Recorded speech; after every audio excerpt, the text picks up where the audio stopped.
I'm about to show you something pretty grisly. This is me cutting open a brain. It's cold. Yeah, a real life brain. I've got brains on my hands. But why would I do a thing like that? Well, I have a question. Does a bigger brain make you smarter? If so, does that make an elephant smarter than a human or a bird smarter than an ant? Today we're going to find out by looking at a whole bunch of brains, picking the brains of an expert, not literally, and yes, doing a real life brain dissection. Come and help me. It's all right, it's okay. Oh, hey, Maddie. So stick around for some brain busting facts, and if you dare to watch the whole video, you'll find out if a bigger brain is better. Let's get to it. This video contains some pretty gross but awesome footage of a real life brain, so squeamish viewers might want to click away now. Oh, you're still here? Great, come on, you're in for a treat. This is the Grant Museum of Zoology, where cabinets are full to the brim of weird and wonderful curiosities. What even is that? Now, I'm here to meet our brainy expert, Dr. Laura Porro. Laura is going to be helping me with the brain dissection, but apparently somewhere in here, there is a cupboard that is just full of floating brains in jars. So let's go see if we can find them. We're going on a brain hunt. We're going on a brain hunt. Right, if I was a brain, where would I be? Whoa. Got a whole bunch of different skulls. Do you ever get the feeling you're being watched? Jar of moles, casual, okay. Suriname toad, that's amazing. Their babies actually pop out of their holes in their bellies, very strange. What on earth is that? Come on, if I was a cupboard full of brains, where would I be? I would be there. This is what I was looking for, a cupboard brimming with brains. Let's play Guess the Brain. Guess the brain. It's time to use your brain to guess which animal these brains belong to. Brain 1. Is this a human brain or a boar's brain? It's a boar's brain. This brain still has its spinal cord attached, but is it an owl's brain or a pigeon's? It's a pigeon's. This brain is long and skinny, but does it belong to a turtle or a snake? It's actually a turtle's brain. Here's a bulbous brain, but who owns it? A porpoise or an octopus? It's a porpoise. That was a trick question, because an octopus actually has 9 brains, a main brain in its body and one in each of its 8 arms.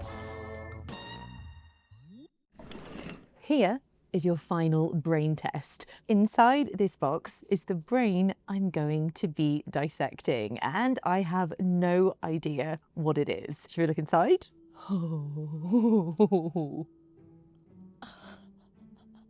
That's a brain!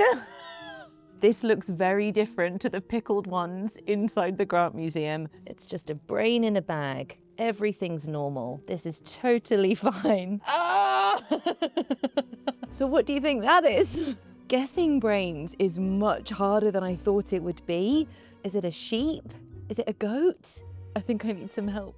Laura, can you come and help me? It's all right, it's okay. Oh, hey, Maddie. I can't believe I'm holding a brain. Laura, this feels like a really special thing to do. I've held cuts of meat before, and I appreciate that this is, you know, it's part of an animal, but you know, this is where something's mind is stored. This is where the thoughts are. Absolutely. It feels different to be holding it. It's a special thing. It's smaller than you would expect it to be, given the size of this animal.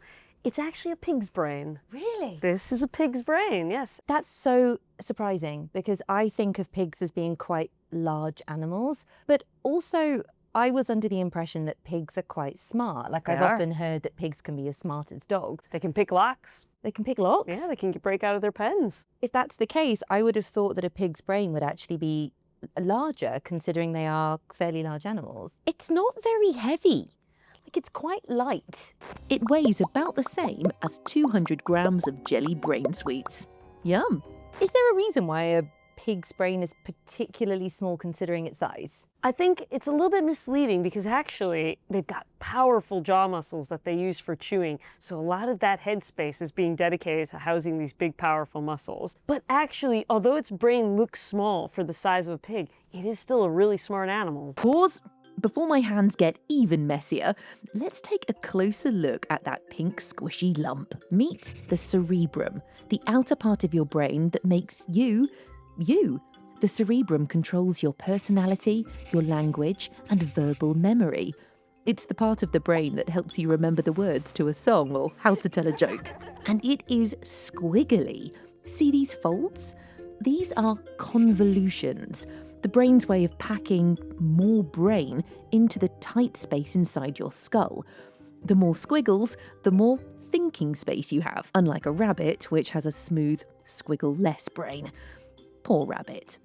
So can we start dissecting it? We can, we take it apart? Okay, so if we turn one of these guys over, okay. Can I turn the other one over? Yeah, absolutely, go for it. They are thought it very would- squishy. I thought it would be firmer than this. They're almost melty. Yeah, they are. So what about this bit? A sort of stalk sticking out the bottom. You can see it here on both the pig's brain and the human model. The bit closest to the brain is called the medulla oblongata. The brainstem goes into the body's spinal cord and has a very important function. It controls our heartbeat, our breathing and digestion. Quite simply, this bit keeps us alive.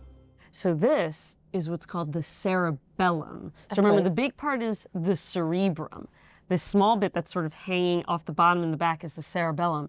And so that controls coordination and navigation. And so especially for animals that live in 3D environments, like in the water, things like the porpoise, Yeah. or birds that fly through the air, often that part of the brain becomes relatively larger because they have to have this kind of sense of sort of being able to move, coordinate in this complex environment. Wow. So the reason a lot of the brains that we've seen looked almost unrecognizable as brains is because different parts of the brain are enlarged depending on what that particular animal needs or Absolutely. what it has evolved to require. Exactly. Hold that thought, let's get this straight. So this bulbous bit at the back of the brain is the cerebellum. It's not green in real life, by the way, but it is in charge of your movement and balance. So if you fall off your bike or a balance beam, blame your cerebellum. And remember the porpoise brain with the big bulbous bit? Yup, that's its cerebellum, and it's massive compared to ours, helping it swim about and coordinate in an underwater environment. So it might be that we see different parts of an animal's brain are enlarged depending on what that particular animal requires to survive, or depending on how it's evolved.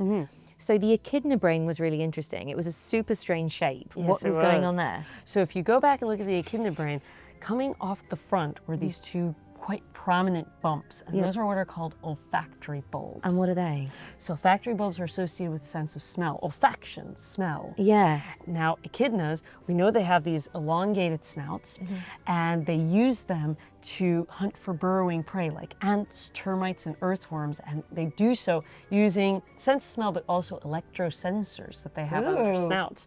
And so these big olfactory bulbs on the echidna brain reflect the fact that they're using that sense quite a lot. So a human may have a big brain, but it doesn't have very large olfactory bulbs. Not compared to something like an echidna, no. You don't just study living animals, No. you study extinct ones as well. That's correct. And I'm pretty sure that dinosaurs had some big heads.